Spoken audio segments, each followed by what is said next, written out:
انبیاء کو بھی اجل آنی ہے،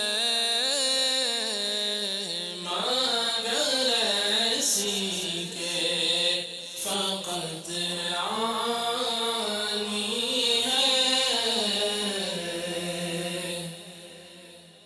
الحمدللہ رب العالمین والصلاة والسلام على سید المرسلین، اما بعد فاعوذ باللہ من الشیطان الرجیم، بسم اللہ الرحمن الرحیم۔ الصلاة والسلام علیک یا رسول اللہ وعلی آلک واصحابک یا حبیب اللہ۔ الصلاة والسلام علیک یا نبی اللہ وعلی آلک واصحابک یا نور اللہ۔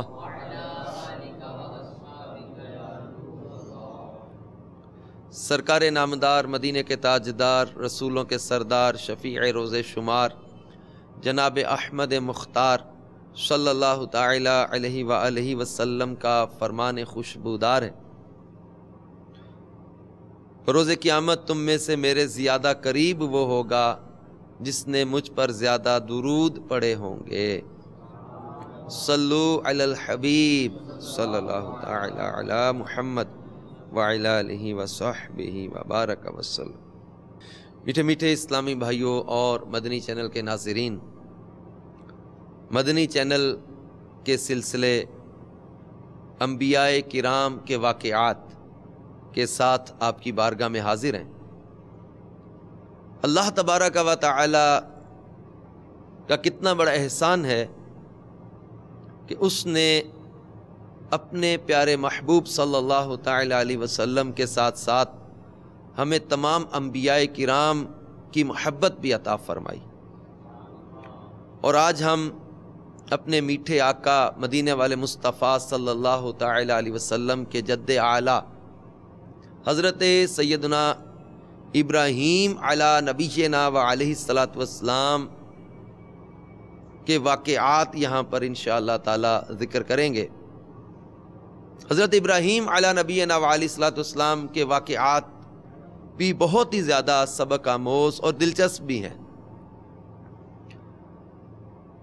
اور اس میں ہمارے لیے بہت سے مدنی پھول بھی ہیں۔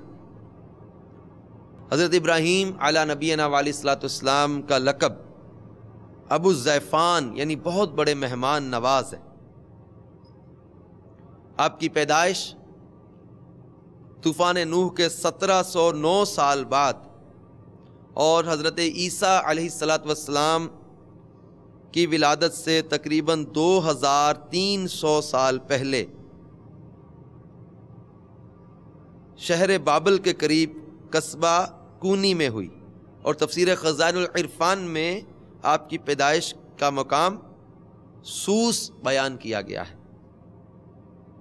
میٹھے میٹھے اسلامی بھائیوں اور مدنی چینل کے ناظرین، مفسرین کرام کا بیان ہے کہ نمرود بن کنعان بڑا جابر بادشاہ تھا، اور نمرود کے بارے میں کہا جاتا ہے کہ سب سے پہلے اسی نے تاج شاہی اپنے سر پہ رکھا، اس سے پہلے کسی بادشاہ نے تاج نہیں پہنا تھا۔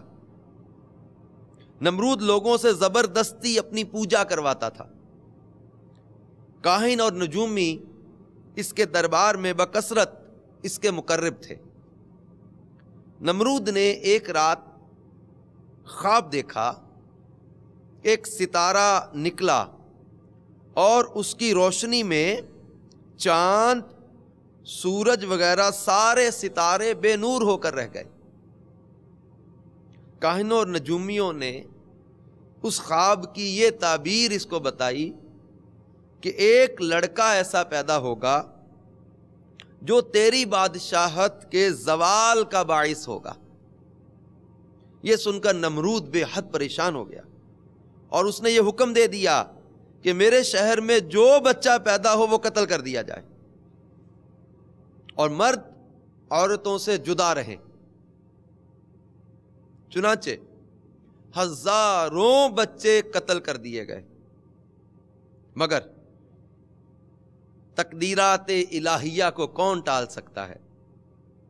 اسی دوران حضرت ابراہیم علیہ الصلوۃ والسلام دنیا میں تشریف لائے، یعنی پیدا ہوئے،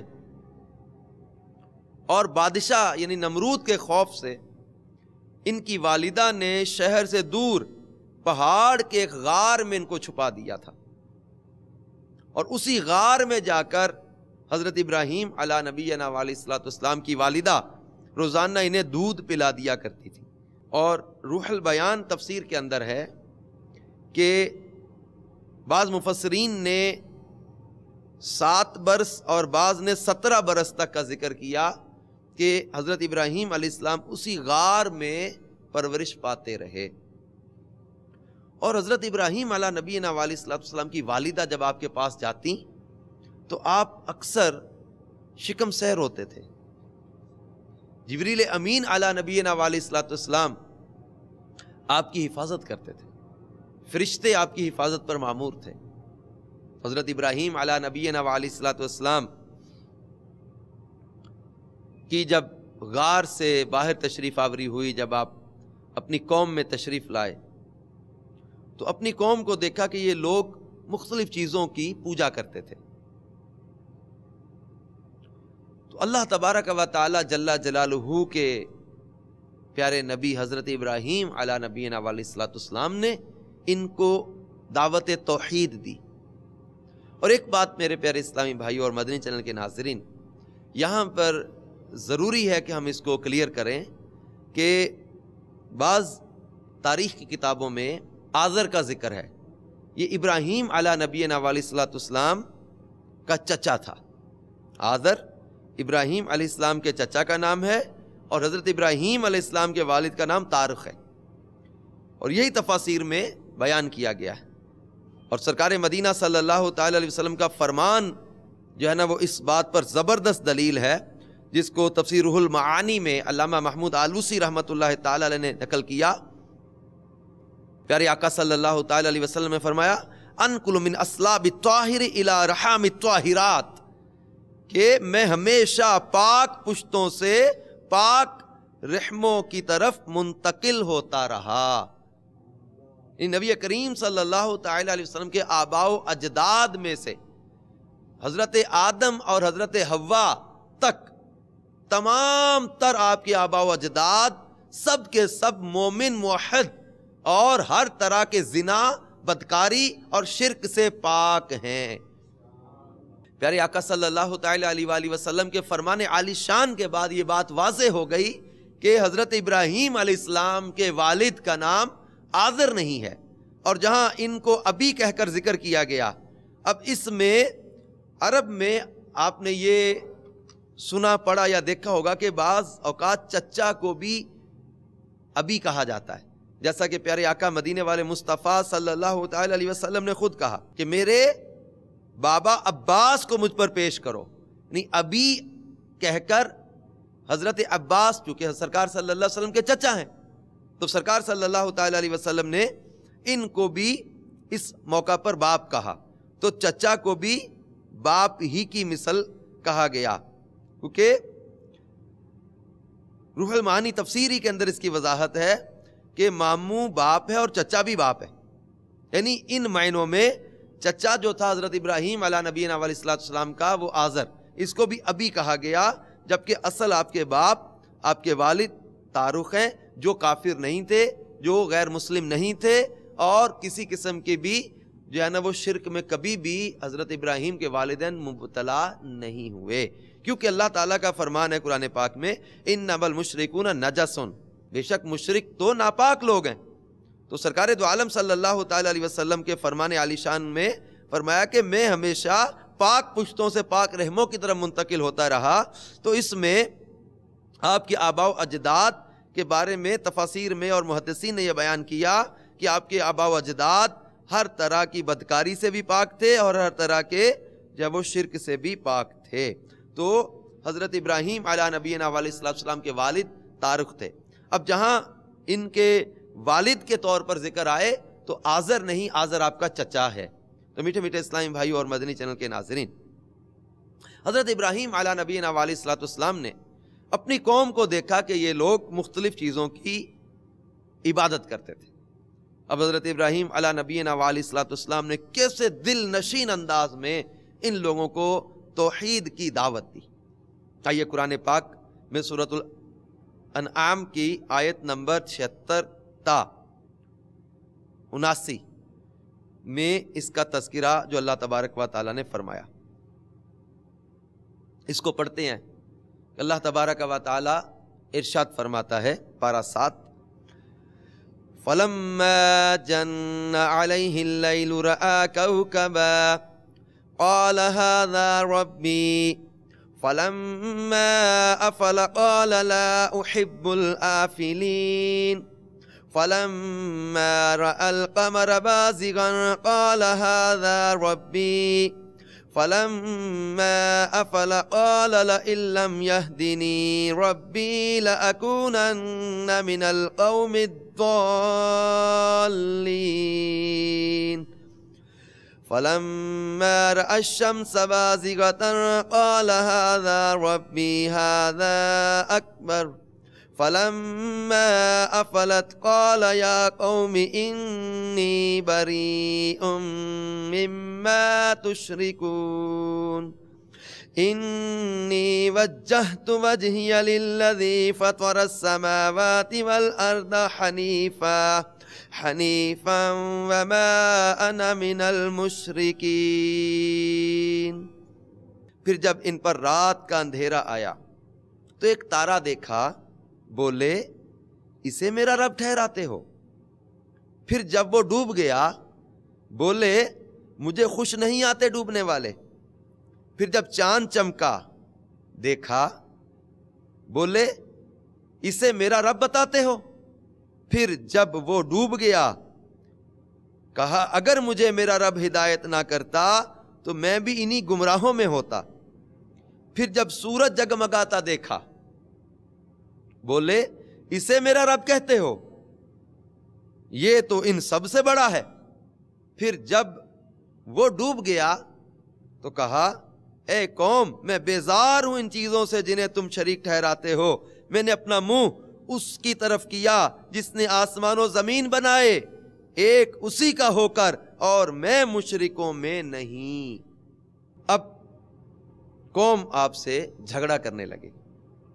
آپ نے فرمایا تم لوگ مجھ سے خدا کے بارے میں جھگڑتے ہو، اس خدا نے تو مجھے ہدایت دی ہے اور میں تمہارے جھوٹے معبودوں سے بالکل نہیں ڈرتا.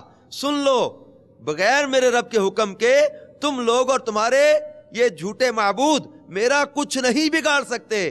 میرا رب ہر چیز کو جانتا ہے. کیا تم لوگ میری نصیحت کو نہیں مانو گے؟ میٹھے اسلامی بھائیوں اور مدنی چینل کے ناظرین، حضرت ابراہیم علیہ نبینا علیہ الصلوۃ والسلام نے انتہائی گمراہ لوگوں کو کیسے مدلل اور کیسے جو ہے وہ دل نشین الفاظ میں، دلکش طرز انداز میں جو آپ نے ان کو دعوت حق دی.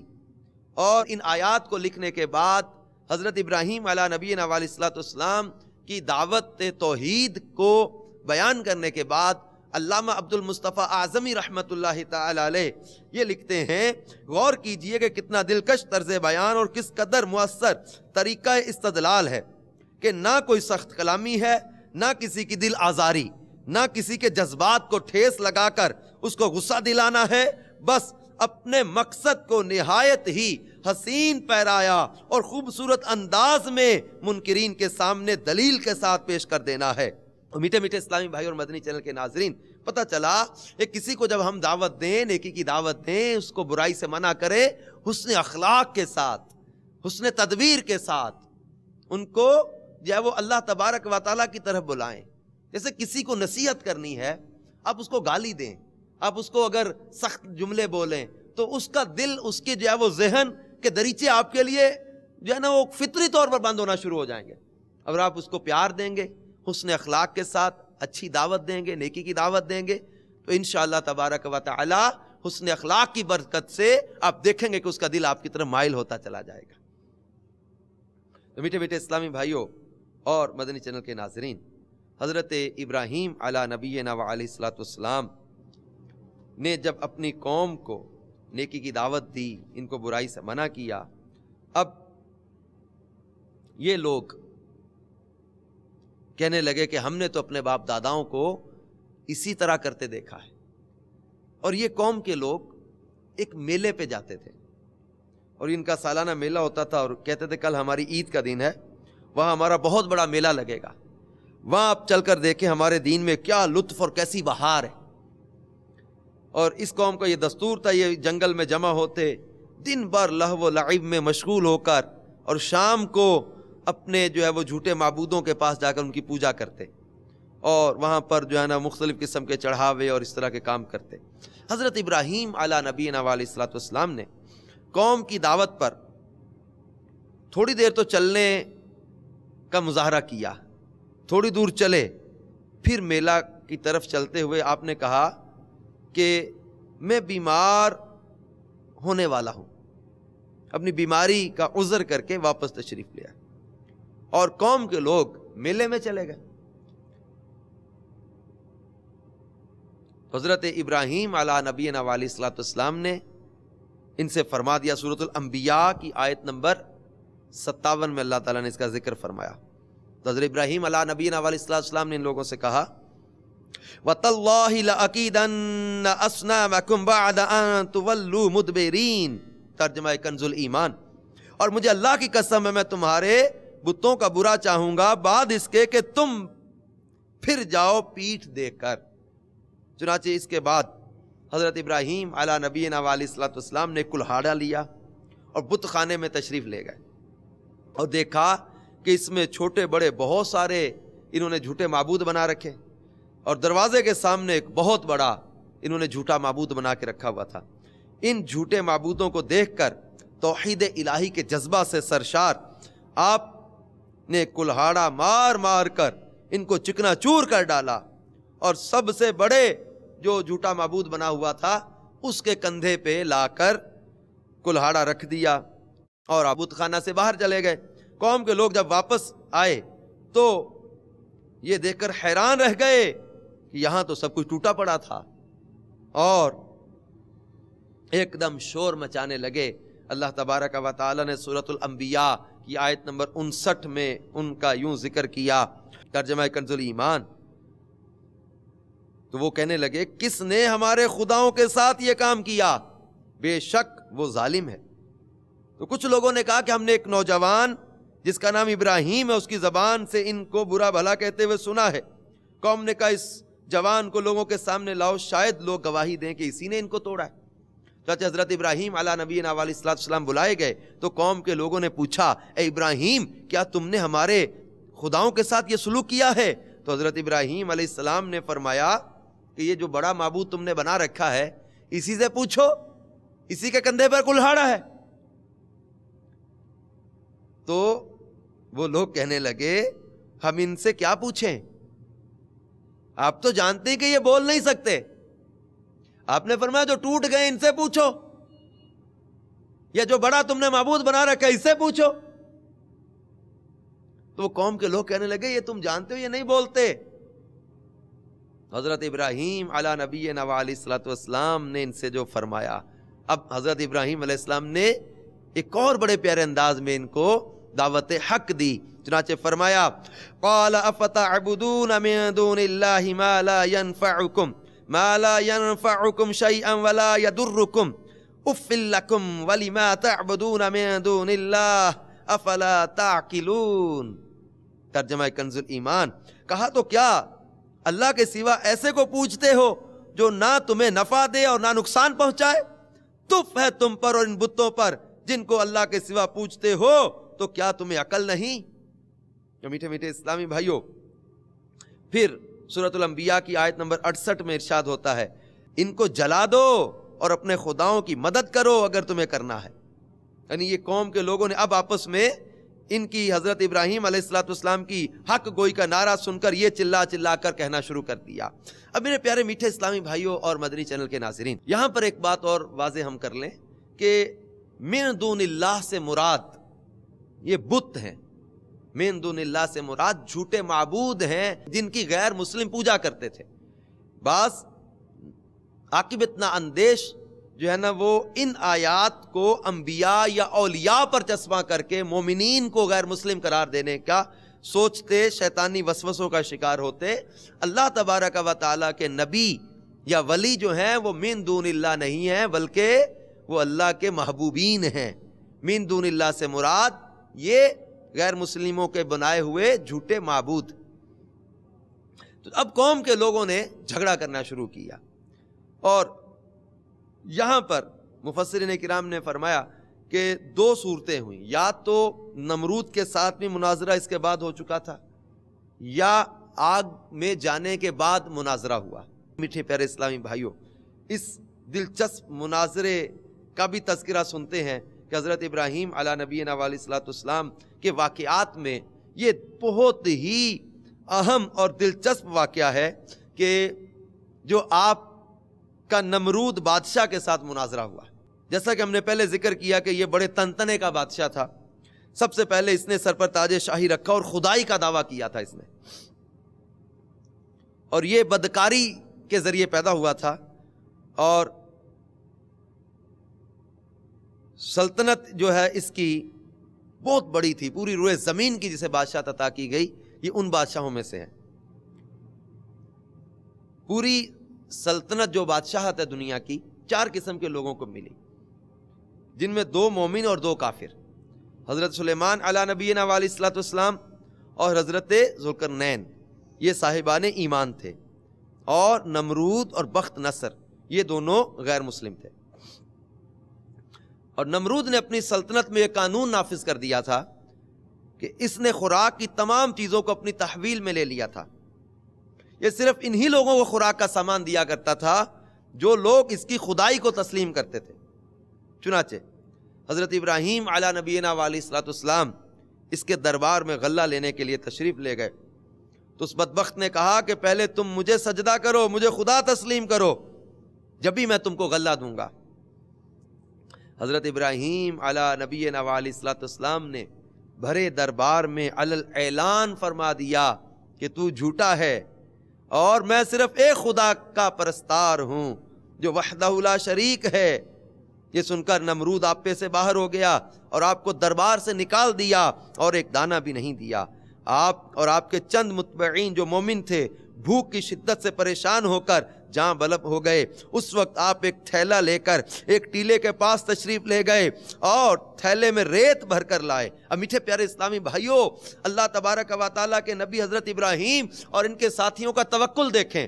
اب انہوں نے نمرود کی بادشاہت میں اس کے غلے کو لینے سے انکار کر دیا، کیونکہ اس کو خدا ماننا پڑتا، اس کو سجدہ کرنا پڑتا۔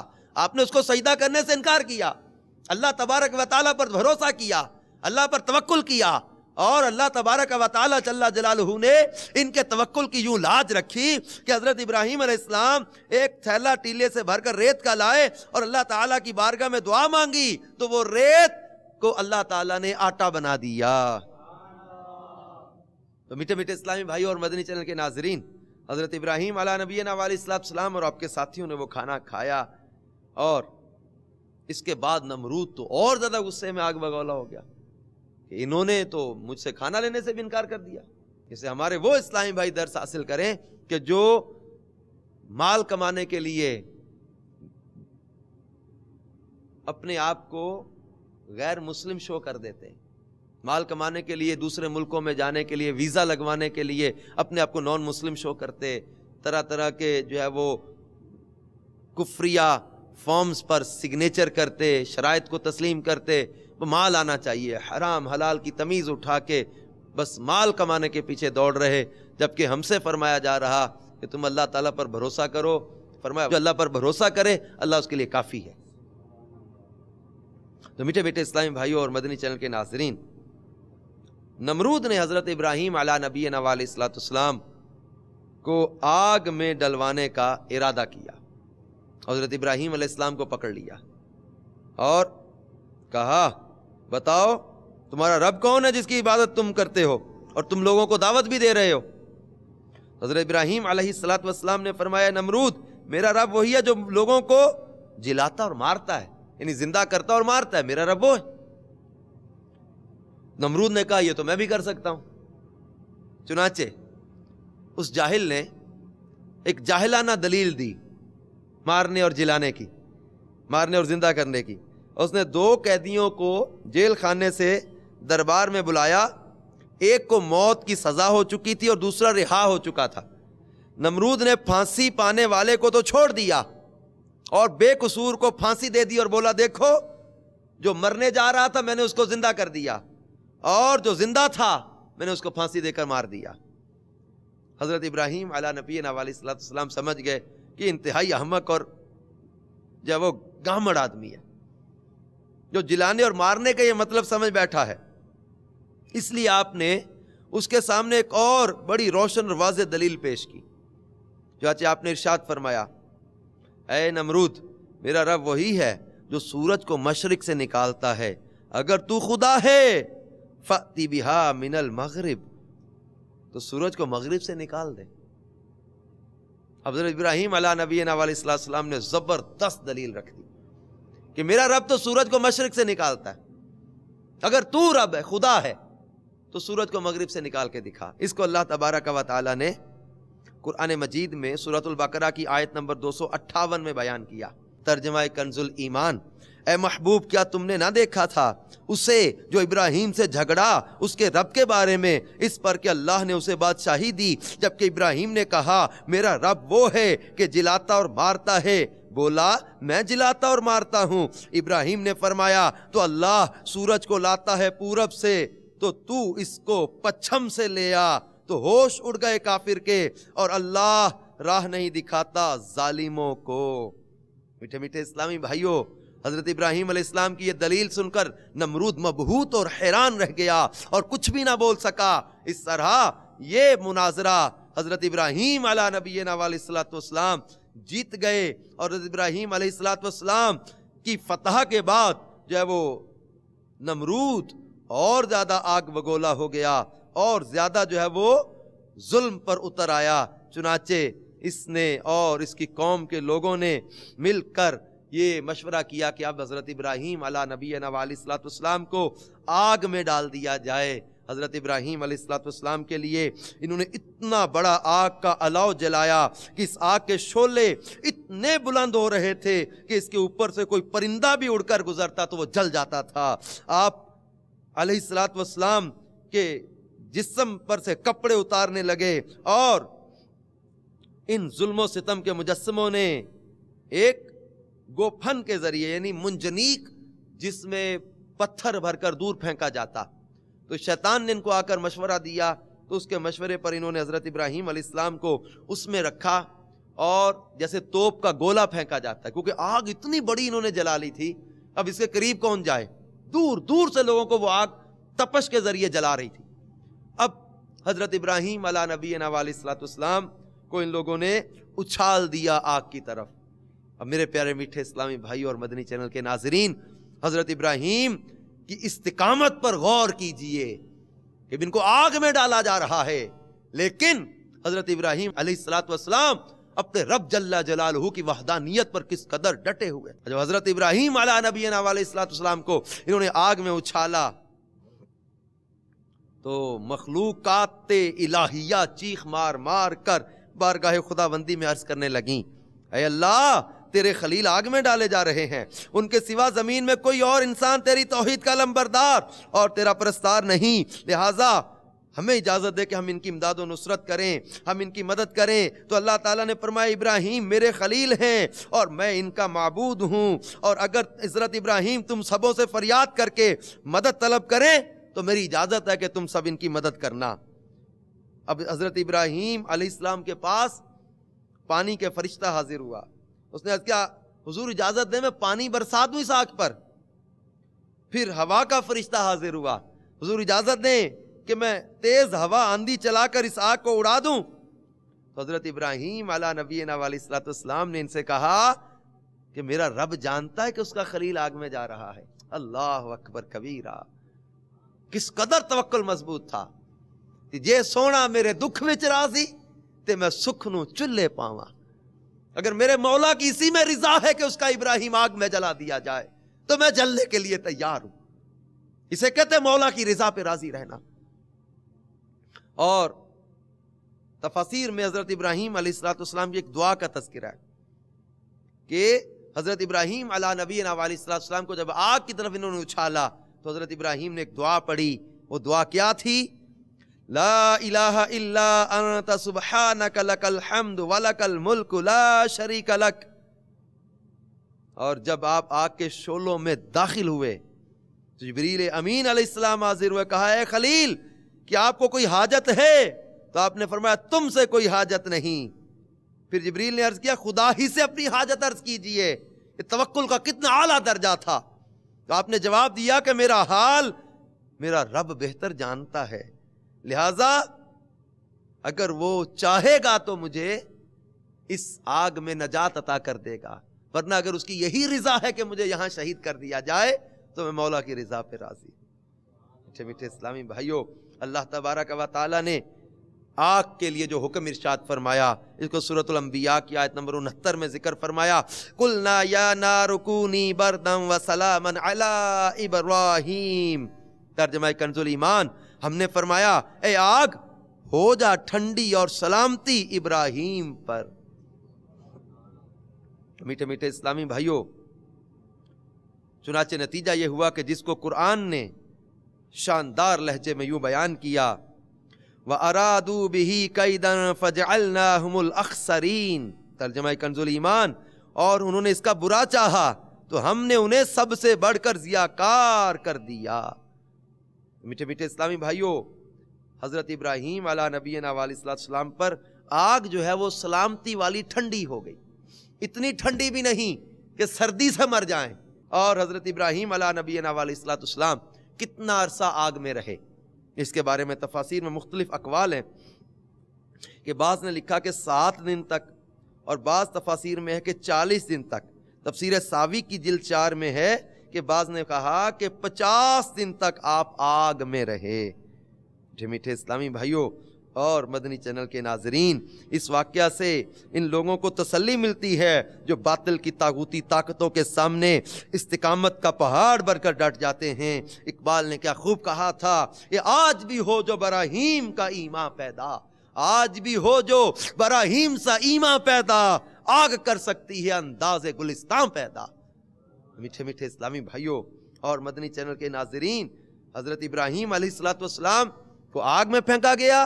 حضرت ابراہیم علیہ السلام کے لیے آگ کو اللہ نے گلزار بنا دیا اور اندر پھول اگائے, اندر گل ریحان اگائے, اندر اللہ تبارک و تعالیٰ نے پھول کھلا دیے. نمرود نے جب اوپر سے یہ منظر دیکھا تو حیران ہوا اور پوچھا ابراہیم یہ کیا ہے؟ فرمایا یہ میرے رب کا انعام ہے مجھ پر.